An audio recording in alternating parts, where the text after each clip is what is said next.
ប្រទេសចំនួន10ដែលមានប្រជាជនមានរថយន្តផ្ទាល់ខ្លួនច្រើនបំផុត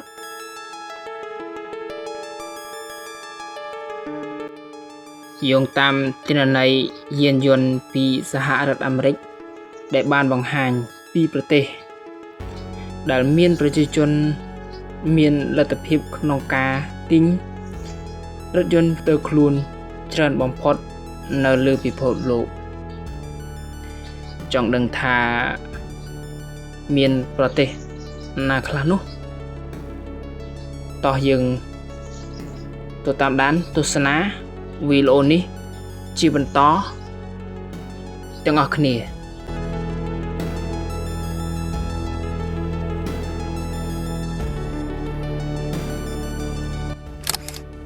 ទី1ប្រទេសសាន់ម៉ារីណូ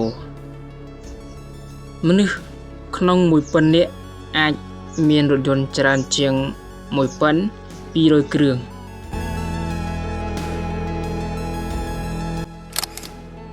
ទី2សហរដ្ឋអាមេរិកមនុស្សក្នុង1000នាក់អាចមានរថយន្ត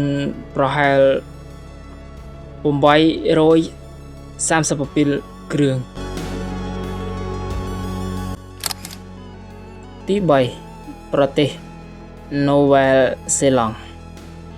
មនុស្សក្នុង1000នាក់អាចមានរថយន្តដល់ប្រហែល837គ្រឿង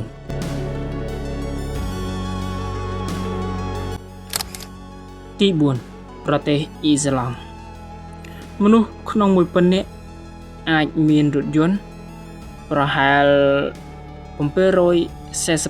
745គ្រឿង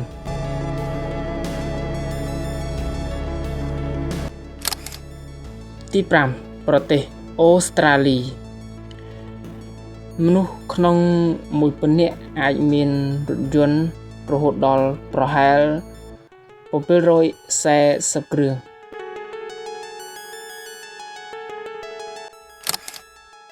ទី6ប្រទេសស្វីស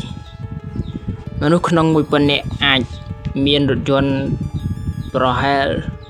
714គ្រឿង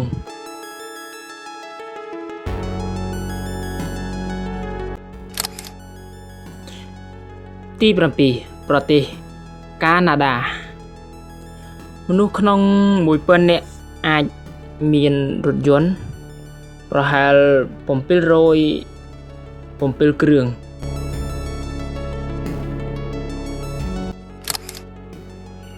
ទី8ប្រទេសលុចសំបួរ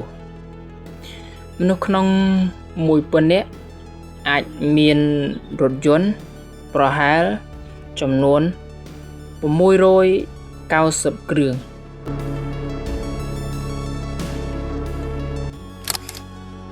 ទី9ប្រទេសជប៉ុនមនុស្សក្នុង1000នាក់អាចមានរថយន្តរហូតដល់ប្រហែលចំនួន590គ្រឿង